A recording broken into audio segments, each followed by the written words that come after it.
My name is Sammy Ijaz, and you guys are watching House of Commons. House of Commons is a talk show that interviews current existing MPs that were elected in 2015 and those that are running against those elected MPs in 2019 federal election in October. Now, some of these MPs are Olympians, some of these MPs have star power, and some of these MPs are ethnic. And today joining me is one of the two House of Commons members who is a Pakistani from Erin Mills riding, Mississauga, Iqra Khalid. Iqra, how are you? Great. Thank you so much for having me here today. Not a problem, Iqra. Iqra, I'm going to take you right back to your early days when you were born, where you were born, where did you grow up, where did you go to school, and I know you wanted to go into law. So did you always want to go into law, and how did that pan out?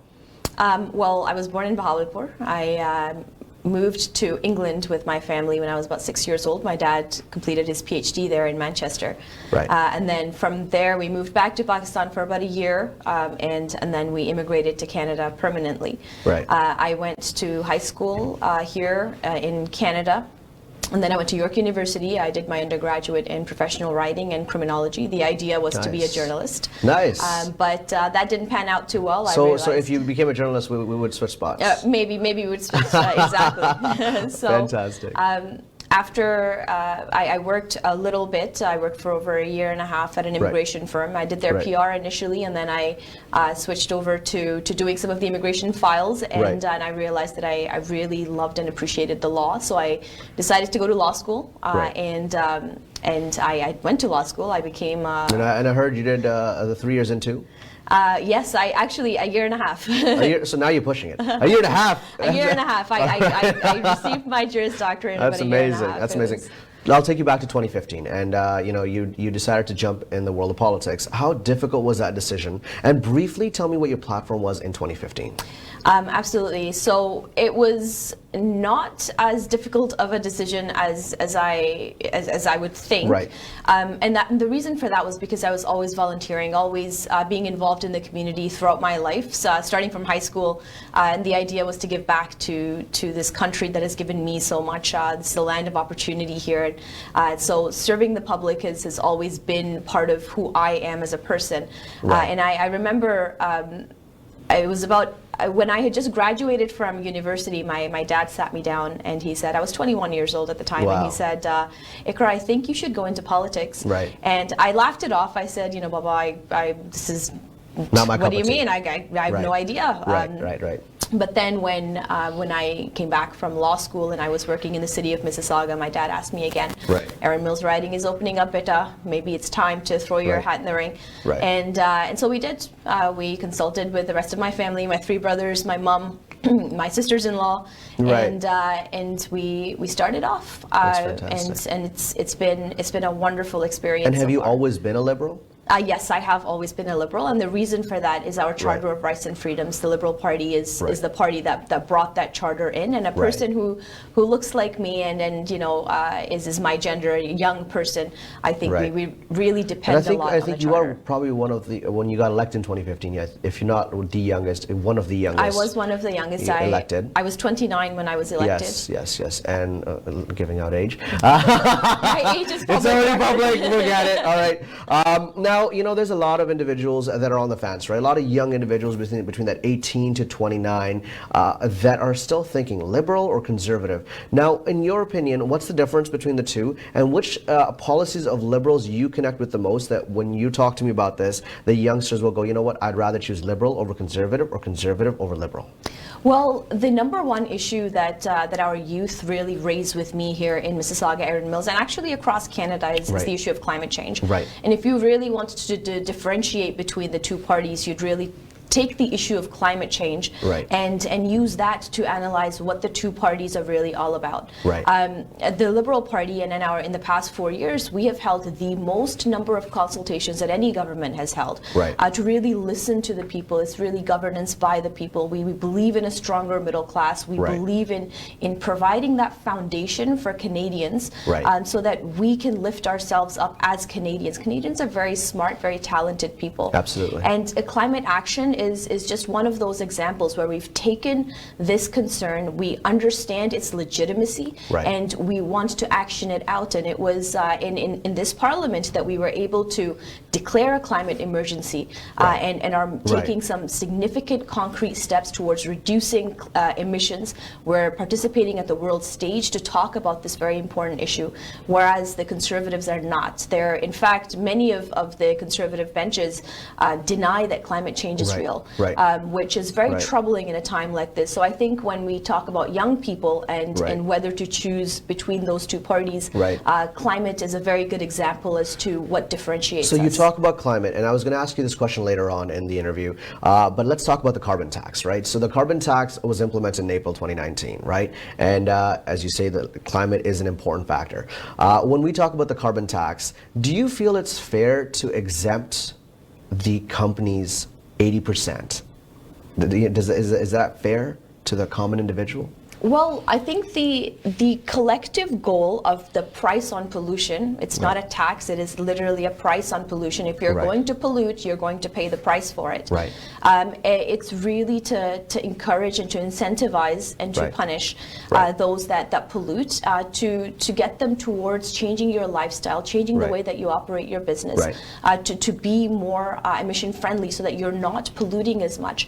The average Canadian receives a rebate of about $307 per year, and they did in their taxes this year. I know I did. For the 4.4 cents per liter that you're paying at the gas pumps for part of the price on pollution, and it comes right back into your pocket. Understood and agreed, right? But exempting oil and gas companies of 80% emissions, talk to me more about that. Because yes, we've got the normal common individual that got the 150 rebate, the gas prices went up, and now the gas prices have come down a little bit. I know it's a provincial matter, but you know what, it does channel from the federal government. But talk to me more about the exemption of the oil and gas companies that have been given 80% of the exemption on the emissions. So when we say it's a collective effort and we want to be responsible for it, why that 80%? Why not maybe 50% of exemption?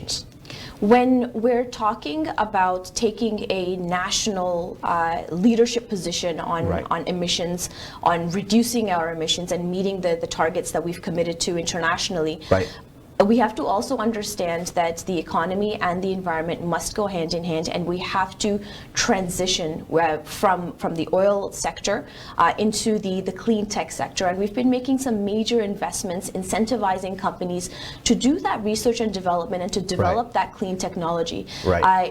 Things don't change like this. Absolutely. It is a journey, it's a process, and we have to transition in a way that is good for our economy, in a way that is good for our environment, and that's exactly what we're doing. Absolutely, and I like that because drastic changes always end up in failure, right? In what we've seen. Now, if you could nail down one front burner issue in your writing, what would that be?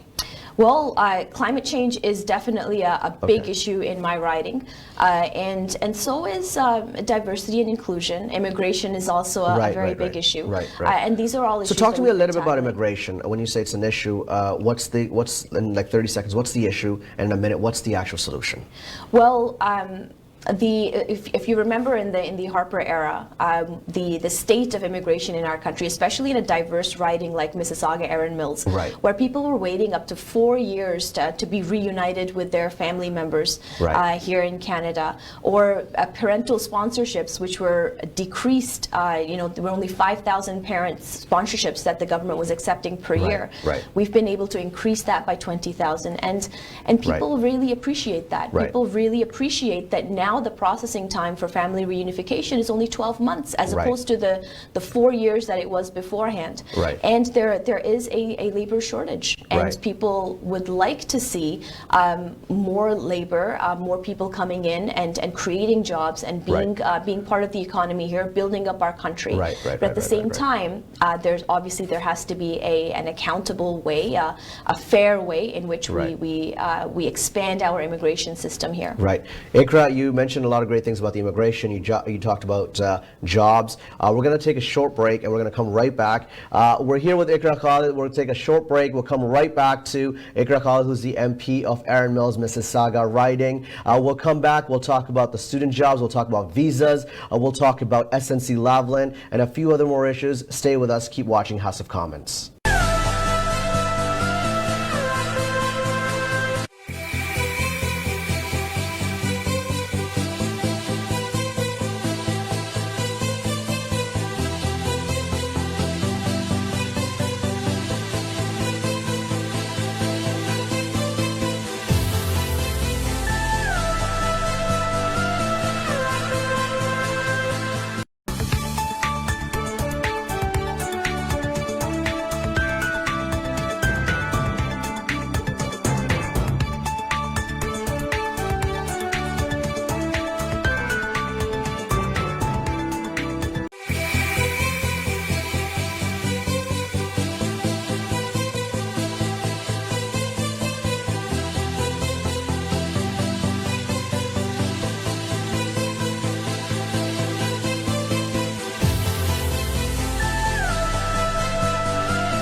My name is Sammy Ijaz, and you guys are watching House of Commons. Today, joining me is Iqra Khalid, who is the Member of Parliament of Mississauga, Erin Mills riding. She is now also the Liberal candidate for the riding. Iqra, welcome back. Iqra, talk to me about the jobs. Now, we just came off with the visas that we're providing to these students. Talk to me about the jobs. I mean, when we look at a Canadian student that graduates from university, they are having a tough time finding jobs. So when we bring international students in by a mass, and how would you go about providing the jobs for these international students? Great questions. So I will go back to what the Harper Conservatives had left us with in 2015. Right. And that was a completely stagnant economy, no growth, no jobs, right. and no increase and a decrease in affordability for every household. Right. Over the past 4 years, we've been working really hard to boost our economy, and we've been successful. 1.1 million new jobs have been created. Wow. Our unemployment rate is at an historic low right now. Right. A 40-year historic low, which is higher than my age. Right. So the work, that doesn't mean that everybody has a job. It right. means that the work is happening. It means right. that we are progressing towards right. Really building up our country and building up our economy, giving that boost, providing that foundation for Canadians. And when you talk specifically about youth, over the past yes. over the past 4 years, there have been a number of things that we've been able to do to help youth in really training them, whether right. it's through the Canada Summer Jobs, so that they have some extra money in their pockets over right. the summer while they're right. while they're still in school, whether it's through the Youth Employment Strategy, which right. has created over 70,000 new jobs for youth, specifically targeted for youth, right. and transition them into the workforce. Whether it's providing support for student debt, for example, whether right. it's providing help for first-time home buyers, especially young people, to be able to buy homes through the right. first-time home buyers incentive, right. to help with their down payments. Right. The work is happening. And just yesterday, the Prime Minister was in University of Toronto, Mississauga campus, right. which is in your riding. Absolutely. How do you feel about that, by the way? I feel pretty good. Yeah? It was quite an honor to have him here. He released yes. the platform here yes. in Erin Mills, and yes. it was wonderful to have him. Yes. We were able to take all of our youth to that town hall, right. and then he listened, and he talked about the challenges that students face, especially right. now with the cuts that the Doug Ford government has put in place, and it's really hurting the students to the point where there are students that are not able to graduate because they can't afford to graduate. Yeah. So we've increased again the Canada grants that we provide right. to a total of per student up to $4,200 per year per student, which right. is a substantial amount of the tuition that they have to pay. We're right. also when we came into power, we made sure that students don't have to start paying back their student loans right away while right. they're looking for their jobs, right. while they're transitioning. So we put into policy that students who are making less than $25,000 right. don't have to pay back until they're making more than $25,000. Right. So the interest on their student loan doesn't start accruing right. Until they're making at least $25,000. And for those individuals that are watching, is this a policy that you guys will be implementing, or it has already been implemented? Fantastic. And what we are now committing to is that instead of $25,000, we're actually increasing it to $35,000. So students don't have to, new graduates don't have to start paying back their student loans until they're making at least $35,000. And if they want to start a family and they still have student loans, that also puts a pause on paying back their student loans as well. Absolutely. I want to take you to the Pakistan-Canada relations just one quick time. Talk to me more about the travel advisory. I know that that's a concern that a lot of Pakistani Canadians have, and quite frankly, Canadian businesses as well, because what a travel advisory does is that it inhibits the trade between two countries, and this is something that I've been very strongly advocating for. In fact, when I met with Wendy Gilmore, who is the new Canadian High Commissioner in Pakistan, before she went on her mission, we had a very good meeting, and I raised this issue with her, and I said, look, we need to do something. And at that time, it was a blanket travel advisory over the whole country. country. Right. Now, as we continue to build that relationship, the travel advisory has been removed from Islamabad, and I'm going to keep on advocating and make sure that should there be a need for a travel advisory, that it be very targeted to certain locations in the country and not a blanket one. But we are moving in that direction. Fantastic. Now, Iqra, there's no doubt that the housing prices are skyrocketing and they're out of control. What's the Liberal government doing to create affordable housing? So the Liberal government actually in the past 4 years really took housing to a next level. We are at that level where we believe that housing is a basic right of every individual. So we released our first ever national housing strategy in which we've created 42,000 new units. We've provided millions of dollars to maintain units, and we're providing credits and incentives for individual families that are having a hard time paying their rent, for example, to subsidize their rent upon application as well.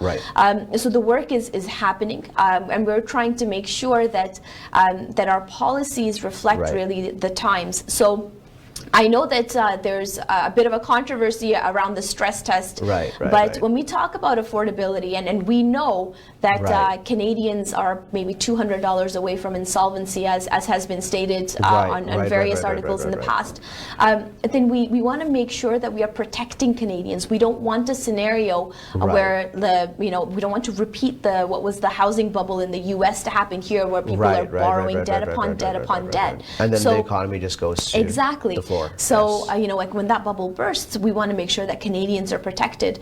So the stress test plays a very important role in ensuring that we are not borrowing beyond our means. And these measures are also helping to make sure that the housing stock that we have right now currently, it is maintained as we increase it. Will there be a little bit of a leeway on the stress test if elected again? Is there talks in the House? What we're really focused on right now is to make sure that the middle class and those that are working hard to join it are able to afford, are able to find housing, and are able to make ends meet, are able to grow and really expand themselves in Canada, are able to grow their businesses, and are able to really thrive, are able to raise their kids in a healthy environment, in a safe environment. And so that is really that focus. When we talk about combating affordability, we have to take all of these different things into perspective when we take that when we want to take that step. So when we talk about protecting Canadians, we have to include protecting them from debt, protecting them from taking on over too much burden upon themselves, and also providing that foundation, whether it's through the Canada Child Benefit, whether it's through creating jobs, whether it's through trade diversification, whether it's through lowering taxes for small businesses, for example. We are now the best place in the G7 nations to do small business. I was going to get to that, because you talked about jobs, you talked about student jobs, you talked about jobs in general, where the creation of jobs is happening. Now, most of the Canadian businesses are small businesses, and they provide most of the jobs. And those jobs are offered to those individuals that are not highly qualified. Those jobs are offered to those individuals that are students for part-time work. What is the Liberal government doing to assist these individuals in running their businesses? Well, there's so many different initiatives that we've taken. For example, we've incentivized the BDC, the Business Development Canada, to create streams so that youth are able to get are able to get loans to start their businesses, so that more women are able to get loans to start businesses, so that Indigenous communities should also empower themselves through entrepreneurship. We're providing grants and loans for people to grow, to scale up their businesses, and create more jobs, create more opportunities for others, and really grow our economy at the local level. Absolutely. Now, October 21st is the elections. Iqra, are you excited? Absolutely. Iqra, I'm really excited, because this election, a lot of individuals that in the previous elections were not involved, the involvement is real. There's so many scandals, there's so many things that come out for the Conservative leader, for the Liberal leader, for the NDP leader, that everyone's now involved. I want you to tell me, you're going for a re-election. I want you to tell the people directly into that camera why they should elect you again. Well, I think that over the past 4 years, I fulfilled a lot of the promises that I've made to my community of Mississauga Erin Mills. I have been open, I have been accessible, and I have been working very hard for you. Most importantly, I stand by you, I stand for you, and I look forward to continuing to serve you, the people of Mississauga Erin Mills, and Canadians in the next 4 years as well, and to continue to be open, to continue to be accessible, and to continue to prioritize your needs before anything else and anybody else, and represent you effectively and be a strong voice in the House of Commons for Mississauga Erin Mills. Iqra, thank you so much. I want to appreciate you for your time and your efforts of coming out here and being interviewed by me. Thank you very much. There you have it, Iqra Khalid, the Member of Parliament for Erin Mills riding Mississauga. I asked her some good questions. She had some great answers, and I look forward to interviewing our future candidates as well as the elected MPs and asking them why they want to run again, and those who are challenging, why are you challenging in the first place? Keep watching House of Commons on Canada One. You can leave your comments in the box below. We love reading your comments, or you can email us at info@canadaone.tv. Thank you very much for watching.